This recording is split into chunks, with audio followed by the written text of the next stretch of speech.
যখন তুমি নিজের রক্তের মানুষের দ্বারা কষ্ট পাবে, তখন তুমি একবার নবী ইউসুফ আলাইহিস সালামের কথা মনে করো।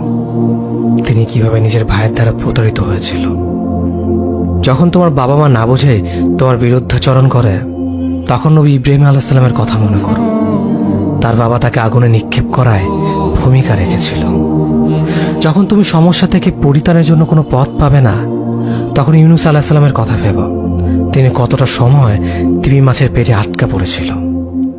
যখন তোমার নামে কেউ মিথ্যা অপবাদ ছড়িয়ে দেবে, তখন মা আয়েশা রাদিয়াল্লাহু আনহার কথা মনে করো। তার নামে পুরো শহর জুড়ে কুৎসা রচনা করা হয়েছিল। যখন তুমি অসুস্থ ব্যথার যন্ত্রণায় কাঁদতে থাকো, তখন নবী আইয়ুব আলাইহিস সালামের কথা ভেবো। তিনি ভয়ঙ্কর এক ভাইরাসজনিত রোগে আক্রান্ত হয়ে তোমার থেকে বেশি কষ্ট পেয়েছিল। যখন তুমি দিনের কোনো বিধান নীতিতে যুক্তি খুঁজে পাও না, তখন নবী নূহ আলাইহিস সালামের কথা ভেবো।